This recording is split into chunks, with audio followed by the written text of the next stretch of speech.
first of all, I would like to ask you whether there is someone in this room who has never ever heard about Aruba before.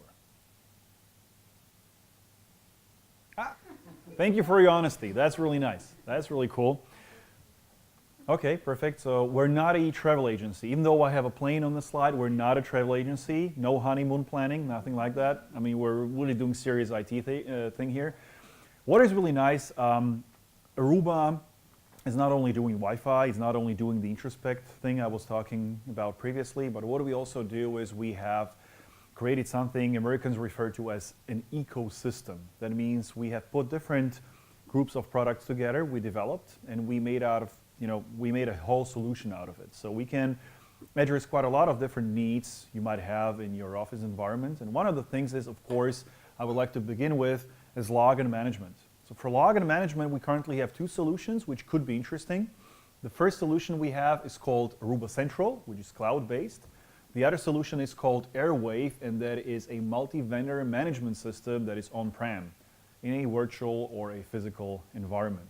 Now, the difference between those two, of course, is, well, slight, but still quite important, where Aruba Central happens to be more, let's say, end-user oriented or retail oriented with some special features that are for retail segments or for more into analytics, where Airwave is more about, let's say, corporate use. That means you have a corporate network, which can be, a huge one. So, for example, Kaufland is one of the, I would say, probably biggest references we have there, or biggest or best examples, where each and every retail store of Kaufland is an instant virtual cluster, as we call it. That means they have 6 to 8 APs, they have their own virtual controller, and run on their own, but yet they have to be centrally managed. So there are 4 guys sitting somewhere in Germany behind a console of Airwave, using Airwave to manage all the Wi-Fi in all the stores across countries. Currently they have about 9,000 APs, and there are 4 people managing it using a single Airwave server. So that's really something nice. And it, of course, does not need to be 9,000, it can be way less. So it's just to give you an idea how it scales. So it scales pretty well. So when we're talking about Airwave, first of all, what it does, it gives you a beautiful insight on what's happening in a network. So it actually visualizes all the typical things you would expect of a network management and login analysis system. So it shows you what currently is happening in a network, shows the users, so shows the quality of the connections, and alerts you if something goes wrong. So it can tell you if you have potential issues, so it can warn you before a potential issue develops to a huge problem. And of course, it does also a very, very comprehensive reporting. So with a reporting engine, you have quite a lot of predefined reports, but you can also create your own ones. I believe you can reach something about 380 combinations of different reports. Those reports can be scheduled, and these will really give you the big view on what's happening in your network.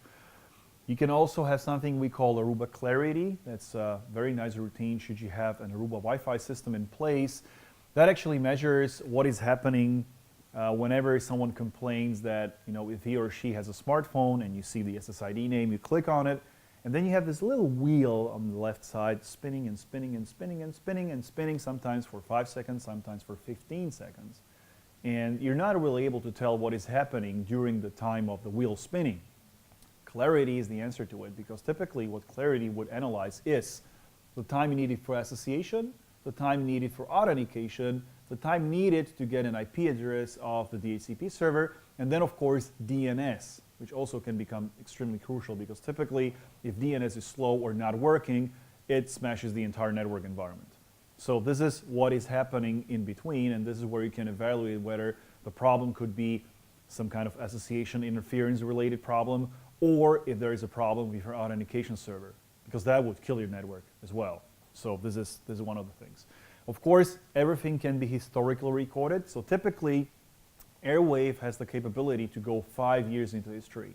So you see trends, you see a long time developing things. So if, for example, there is a problem that actually started 2 years ago and it just kept on progressing and growing until it became a huge problem killing your network, you can actually see that the root cause happened, months or even years ago and developed over time. So that really is nice, because it gives you the opportunity to have real-time data together with historical data on the same stream at the same time without you having to go to an archive and retrieve things and stuff like that. What is also quite nice is, as we call it, visual RF. Now, visual RF gives you the insights on how the network looks like from a location perspective. That means you see your APs, you see the clients, you see how good or how bad these clients are connecting or what the current status is. Moreover, you also see a heat map. And now this heat map is not a mathematical model or an assumption, but it is really a graphical interpretation of the measured data we have by a routine we call the adaptive radio management. That's a routine responsible for frequency selection and transmission power selection.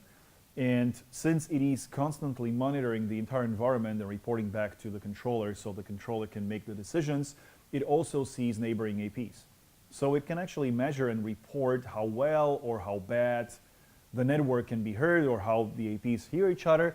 And out of that, we can graphically then interpret that data. So as a very, very positive side effect of having that routine, you can see this. And it is actually a little bit more a little bit more accurate than just a mathematical model or an assumption. So this can really take you through the day. If you take a drill down on a client, let's say you pick a client off the list, you click on Diagnostics, the beauty of Airwave manifests here because what you see is the entire path of how the client connects to the network. So it's not only the client, it's not only his device, it's not only what currently is happening with the client, because it does not necessarily need to be the client. What you will also see is the SSID the client is connecting to, the AP where the SSID the client is connecting to is coming from. You also see the controller responsible for that AP. There is also a switch in between, and then you can go as far as seeing the controller's uplink switch as well. So it's wired and wireless, plus multi-vendor. These could be, different vendors. Does not necessarily need to be an Aruba switch in between. Now, what is really nice is you have this little green thing here, which could turn amber or red if a potential issue would be registered. And what is really nice is by clicking on each and every pictogram, you will get the most important data displayed immediately. So CPU, memory load, interface statistics, and all these different things, enabling you to really do some troubleshooting and actually to start your investigation right away. So if there was a problem with the switch, most probably it would be on the interface level. So you can check on the interfaces historically, real time. You can check on the CPU.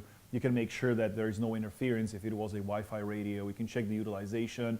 And if there were potential issues, something like here, for example, like overall ratings, you see what the ideal threshold is, you see the current value, and if these do not add up, you get a potential issue warning, right? As simple as that. Of course, you can add your own thresholds, should you be willing to. Ideal threshold means the threshold that is considered to be safe. So for example, when we're talking about interference power, a typical safe interference power would be, for example, not stronger than background noise. So let's say minus 92 dB or something like that. Exactly. It's being calculated, so it's being calculated on a vast number of factors, of course. There are some which are, I don't want to say hard-coded because you can always alter those numbers, but these are pre-configured as a template, if you will, like a default. But then, of course, there are some which are being calculated based, for example, on the fact what kind of model of AP you're using, because a smaller AP can handle less clients than a bigger AP. So therefore, the thresholds will look differently. Okay. Talking of multi-vendor, yeah, as I said before, we can incorporate quite a lot of different vendors, and they can work together. So for example, if you have a client who has a dual vendor strategy, the OMC, the Network Operations Center, can still have a single screen for both systems. A typical example is quite a lot of our customers have a Cisco network running in parallel with an Aruba network and still being considered by the administrators as a single network because of a single airway screen responsible for both, right? So that's like one of the possibilities that you can utilize. When it gets to central, now the look and feel is pretty much the same. One thing that is more advanced in terms of, as I mentioned before, retail, or let's say the approach for the actual end customer, is those services we have So we got guest Wi-Fi, we got network analytics, and we got presence analytics. And long story short, yes, there is a captive portal, which you can customize. That means you can go way more beyond what a typical AP with a built-in captive portal would allow you to do. So you can customize it more in terms of graphics, in terms of fields. You can have self-registration, text message, credentials delivery, email delivery, verification emails being sent out in order to validate the email address you put in, and stuff like that. Then, of course, you can limit the amount of devices connecting. You can limit the amount of session time, session data amount, and everything. Then we got Presence Analytics. And Presence Analytics, if I may sweep the slide here, Presence Analytics will actually give you 4 very interesting figures. The first figure is how many people just simply walked by my store without stopping. In order to become visible, all you need to have is your phone, which can be in your pocket, and just Wi-Fi enabled. Because if you have Wi-Fi enabled on your phone regularly checks using something we call not sounding packets, but beacon probes. And with those beacon probes, it is actually putting the list of available networks together. So it is actually testing whether there is a network that is known somewhere in the surroundings, so it could log in or it could, associate with that network. And since we see those beacon probes coming in, we can tell where you are. We don't know who you are, so we're not really interested in knowing who exactly you are, but you count as a person who passed by. Versus how many people stopped at the store, let's see, looking at it, versus how many people got engaged, meaning joined the guest Wi-Fi network. And if you joined the guest Wi-Fi network, how long did you stay? So dwell time, which could be really interesting data for a retailer, merchandise, or whoever runs a cafe or whatever. So you're really able to tell whether, let's say, your campaign pays off, whether the leaflets you handed out were okay, and stuff like that. So like what the environment looks like. Plus, we also have some insights here. That means you can separate it by different things like different SSIDs, for example. And you can also get insights when it gets to troubleshooting. That means, for example, if you had problems with your DNS server or your DHCP server, NetInsights, which is part of Central, would give you a clear text message saying, this client with the IP address blah, blah, blah, using DHCP blah, blah, blah, had a problem because it had several retries and was not able to obtain a lease because the offer was missing or something like that. So it gives you a clear text reply. It does not give you a code you have to look up yourself. So it's pretty nice for troubleshooting purposes. Any questions about that? Okay, I take it as a no. Perfect. So, ClearPass. Is there someone who has never heard about ClearPass before? Perfect. Oh, okay. So I'm going to spend a lot of time for ClearPass. First of all, what is it? Well, it's a beautifully designed server. No, just kidding. What it is, it's a virtual or a physical machine, depending on what your need is. But what it does, it is the centralized approach to authentication and authorization. So we have 3 built-in modules, which are being licensed separately, but they're there. So these are no Mezzanine cards or additional servers you have to add to the solution in order to make it work. But what we have is onboard, guest, and on guard. Now, guest is pretty much the same what you already saw with the captive portal and the self-registration I told you about in Central. So this is, let's say, taken to the next level where you can program it even more. You can have rotating pictures, you can have banners, you can have self-registration, sponsored guest access, meaning tell me who you're visiting and I'll let you in, and something like that. And together with layer 2 authentication, meaning .1x, regardless whether you use username, password, or certificates, we can handle both. And you can cover it, let's say, as I said before, with a single server. As an add-on to that, you get onboard. Onboard is pretty nice because what onboard does, it is capable of generating a client certificate and pushing that client certificate along with the Wi-Fi interface settings to your mobile device. So BYOD, for example, made easy, because what you can do is you just simply download the profile with the pre-configured identity, settings, encryption, ciphering, everything needed for the Wi-Fi to work. And then your device automatically reconnects to the network using the right credentials, using the certificate. And what is really important, by doing that, you as the administrator can pinpoint each and every device, being able to connect each and every device or disconnect each and every device independently. So if someone leaves the company or a contractor, loses a phone or something, you can make sure that this very phone will never ever be able to access the network while everyone else can. Something like that. We're good? No one falling asleep yet? Perfect. Okay. Then we have on guard. Very easy explained. There could be a set of security policies. For example, if you would like to enter the network, you have to have your firewall enabled.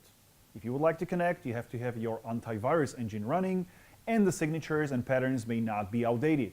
Or let's say the last system scan may not be older than 168 hours. So what you can do is you can configure that, and it will automatically prompt you with a client that can be either installed, run residently at your memory, or run in the browser window as an HTML5 application.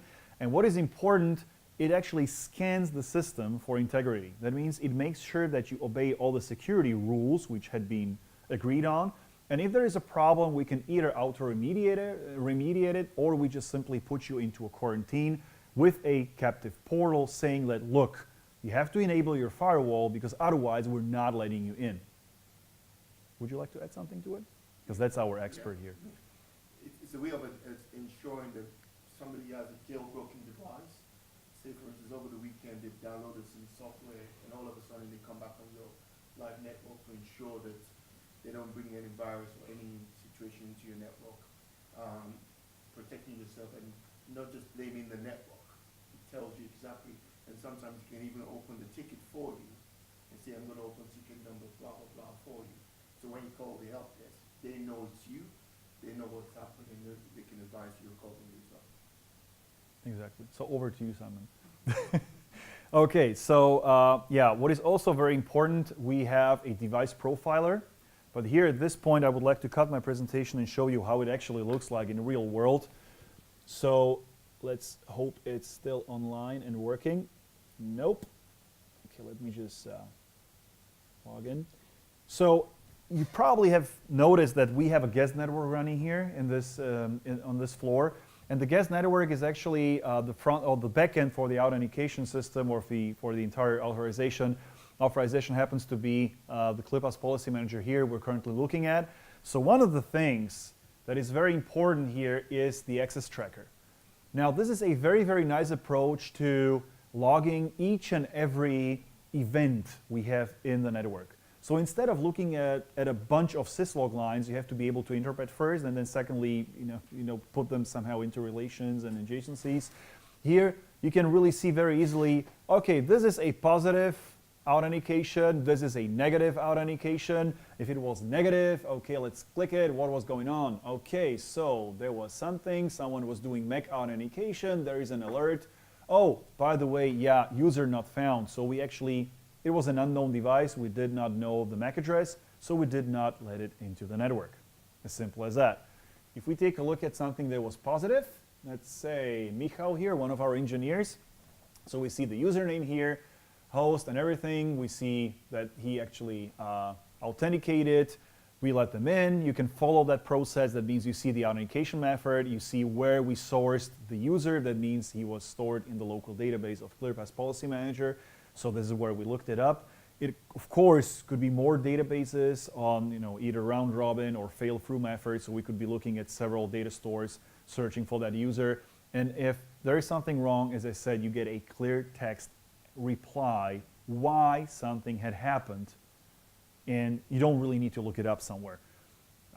Okay, another thing is the Endpoint Profiler. First of all, it's a beautiful eye candy, so you can take a look at, for example, yeah, how many phones do we have? Did it change? No, Android is still 15 and we got 41 Apple devices. Ha, perfect. So this is how it looks like. Now, of course, this is a very positive side effect. So you can take a look at how many devices, what type you have, make and model. But the truth, or the true value add behind this, is that you have a database of endpoints. So you can actually build context-rich policies out of this, which are device-aware. So what you can do is, for example, you can have a rule saying that we have too many Apple devices, we have to make people buy Androids more. So what we can do is we could eventually build a policy saying that if your device belongs to the Apple family of iOS-powered devices, we give you a quarantine captive portal saying, get a Samsung phone. And we don't care who the user is, right? I mean, of course, it's absurd, but we could do it. So what we can do is we can completely separate device-based authentication and authorization from user-based authentication authorization. That means me with your laptop, no. You with my laptop, no. You with yours and mine with me, me with mine, okay. So this is something where you can really differentiate it. And this is how you can make sure that people are using the right equipment, authorized equipment, they're not sharing equipment.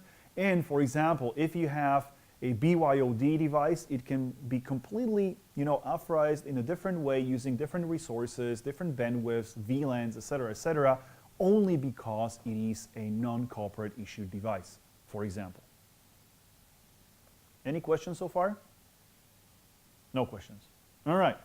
So another thing which I consider to be quite nice is the self-registrations. So the captive portal you saw previously when you logged into the network, which you hopefully did, that was provided by the ClearPass Policy Manager. So the actual HTTP server for that captive portal sits in the ClearPass Policy Manager.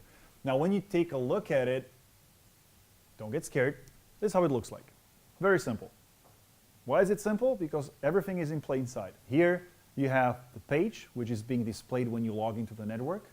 This is the database where all the things are defined, like username, passwords, MAC addresses. And this is the receipt page, which appears after you have successfully logged in. Now, HTML is something people consider to be easy. For me, it's not. I never understood it. I was never ever able to, program my own page. So what we thought of was giving you the possibility to actually program those pages intuitively without touching the actual HTML code. So what we're doing here is you can actually preview the form. So this is how it looks like for registration. And what you can do here is imagine you would like to include visitor company name, right? So all you really need to do is just to go to this field, and if I had read and write privileges, which Capgemini didn't give me because otherwise I would, write erase the entire config. Just kidding. So what is really important, I could have an additional field here, additional label saying enable. So I could just simply hit on enable. In that very moment, there would be a new field appearing in the actual captive portal page, and that would be it. So I don't have to understand how to do these pull-down menus and fill out fields or whatever. I don't even know how these are called. But what I can do here is, of course, I can edit it. So I can say, first of all, I can say that, for example, this field must be supplied. So if you don't fill it out, it's not going to let you in. You can have a validator. That means you can, for example, say that there must be at least 4 characters. There must be a definition whether it is a limited company or incorporated company or something like that. So you can really take it to a very, very detailed level of settings without really being an expert in HTML programming or whatever. So, ClearPass does it for you. Any questions? Do you like it? Perfect. Okay. So we got 5 minutes to go. Another thing is, which I would like to show you, is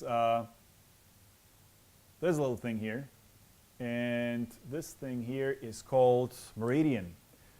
Who is using the official CWIN 18 application? Come on, really? Now you disappoint. It doesn't count. You developed it yourself. Okay, so, for those of you who never saw it, let me tell you one thing. It is Meridian enabled, not on Android devices, unfortunately, but what is really important, this thing is able to navigate you, to get you to places. Now, how does it work? You probably spotted those little boxes up there. There's like this little, round thing, squarish. One is gone. I had 2. Okay. Okay. I'm sorry. I will need those back. Okay. So just to give you an idea how it looks like. And these little battery-powered beacons, it's just a little chip sending out 2 beacon frames per second. Just has 2 batteries, lifetime between 4 to 5 years, no maintenance whatsoever. Doesn't need network access, doesn't need internet, doesn't need actually nothing. What is really important, you just provision it. That means you have a special app where you provision it. And while provisioning the beacon, this is where you tell the system where the beacon is. Because the beacon can be considered as a lighthouse on a cliff. So if there is a ship, It sees the light coming from the lighthouse, so the captain or whoever is behind the wheel knows that, okay, there is a cliff, I gotta watch out. And that's about it. So what is really important, you have those references, so that if you have the application, which by the way, can be either created using our framework, this is it, using our framework where you can very easily build your own application together. So yet again, you don't have to touch the code again. And you just do a drag and drop and you program your own mobile application. Perfect, thank you. Just keep them, collect them later. So what is really important, you can just very quickly put it together.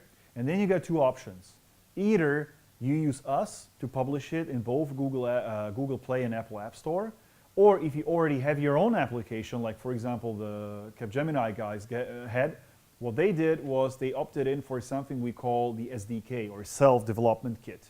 And the self-development kit is actually, I believe, 6 pages of source code or something like that. You have to put into your existing application in order to make it location aware. And if it is location aware, your existing application will get this little blue dot, and the blue dot will represent your location. How the location is being calculated, very simple. Your phone just needs to have, not Wi-Fi this time, but Bluetooth enabled. And if Bluetooth is enabled, it just simply listens into all the beacons it sees or it hears, and it triangulates itself.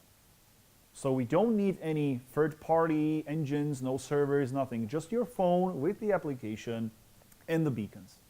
Your phone triangulates itself, you get the blue dot, so if you take a wrong turn or you have no clue where you are, you will always be able to find yourself. Now what is also very interesting is that you can have notifications. That means that if you enter a specific area or you exit a specific area, you can get a notification displayed on the display of your phone, or you can notify a custom endpoint. So for example, what we did in Germany, in Munich, is there's one doctor with a pretty huge waiting room. So if a patient goes for treatment and he or she walks into that waiting room or waiting area, he or she does not need to pull a number or put a name on the list, but just simply sit down. Because the notification will be automatically sent to the doctor as soon as the person enters the waiting area, only because they have the application installed, enabled, Bluetooth, and it automatically will realize that, oh, they're there, and that's it. By the way, I'd like to point your attention to, how is it called again, please? The room, the new technology room? No, the showcase. New technology is ours. Huh? So showcase. And what is really important, they are showcasing different scenarios where you, for example, can utilize those location services, or the fact that your phone knows exactly where you are and can notify custom endpoints or custom servers or custom services, update them on your location. So for example, reserving a meeting room can be as easy as walking in and sitting down. So as soon as you find so for example, you would like to have a meeting, so Netflix is doing this.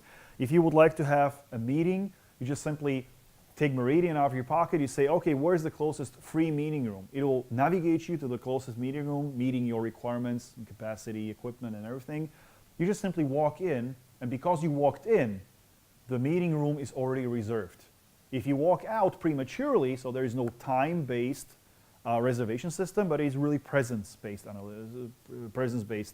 system. So that means as soon as you walk out, it doesn't really matter whether it's prematurely or late or whatever. In that very moment, it's being freed up and someone else can use it right away.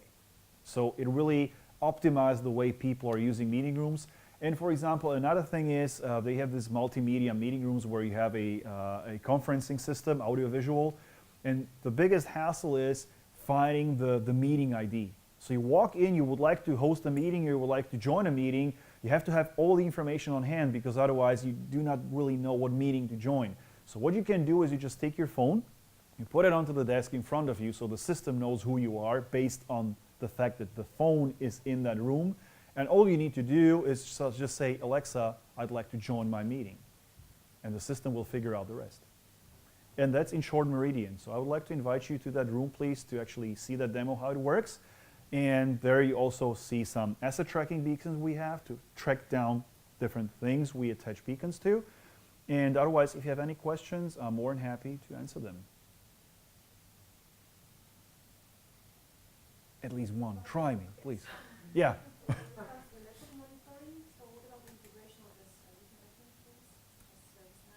ServiceNow. I believe we do have a very nice integration between ClearPass and ServiceNow. Yeah. or actually ClearPass, if there is an incident or if there is something that is out of the ordinary, let's call it, it has a set of APIs where ClearPass can automatically file a ticket with all the descriptions and even all the log data extracted. That means if someone handles the case, he or she opens the case, there's everything included already. So you don't need to ask for detailed logs or for whatever, it's already there. So yeah, there is a automation in that. You can set off an alert, for example, not the incident directly, but with an alert.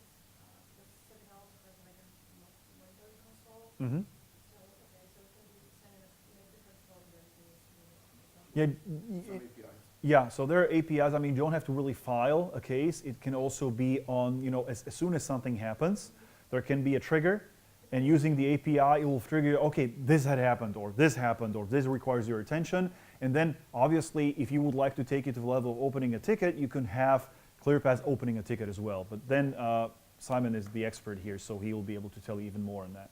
Okay, yeah. Sure. All right? Anything else? No questions? Yeah, fantastic. Great audience. Thank you very much again for your attention. Thank you very much, and have a great day. Thank you.